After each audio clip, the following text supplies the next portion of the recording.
All right, folks, we're back, ready for another deep dive. Let's do it. This week, we're breaking down a game that really shook things up in the NFC South.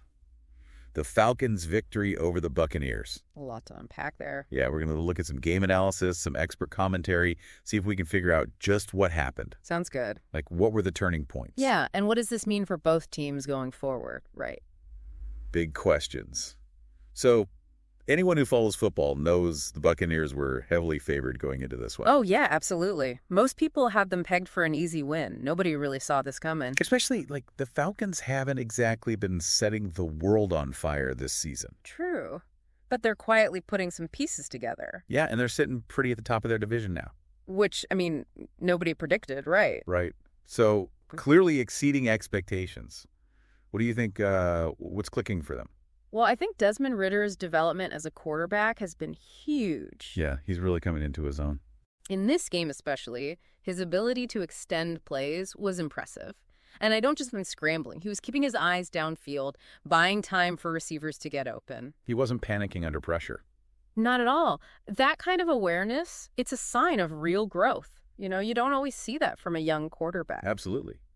But Ridder wasn't the only standout. Yeah. I mean, what about Bijan Robinson? The guy's a beast. Oh, yeah. Robinson's a powerhouse.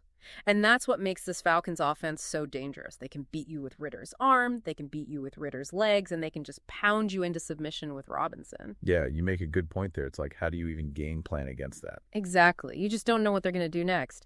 And speaking of surprises, can we talk about Kyle Pitts? 2 touchdowns. What happened there? Right. I mean, he was a highly touted prospect coming out of college, but he's had kind of a slow start to his pro career. It's like he just disappeared, right? Kind of, yeah. So this performance, it was a statement. It was a reminder of his potential. I think he got everyone's attention. Oh, for sure. If Pitts can keep this up, he becomes a major weapon for Atlanta. All right, let's shift gears a little bit. Let's talk defense. Okay. Yeah. Because the Falcons' defense was like a wall in this game. Seriously. Jesse Bates III was all over the field. He had an amazing game. He forced a fumble. A&D got an interception. What? It was like a masterclass in defensive play. That forced fumble, pure hustle, never gave up on the play. Yeah, incredible effort. And the interception. That was all about instincts, understanding of the Bucs' offensive schemes. He read Mayfield like a book and just jumped the route. And those were game-changing plays, I mean, for sure. Oh, yeah, for sure. All right, but let's talk about the other side of the ball. The Buccaneers, I mean, their offense seemed out of sync. What happened? Yeah, it wasn't pretty. I mean, look, Baker Mayfield had some good moments, but he also made some crucial mistakes, missed throws, some poor decisions. You're saying it just wasn't his day. Pretty much. And their defense. I mean, that's usually their strong suit. Right. They just weren't generating turnovers. And that really let the Falcons control the pace of the game. Yeah, it seemed like Atlanta was really exploiting some mismatches in the Bucs' defensive scheme, particularly in the secondary, finding holes in the coverage, taking advantage of missed assignments. So bottom line, where does this win leave the 2 teams in the NFC South?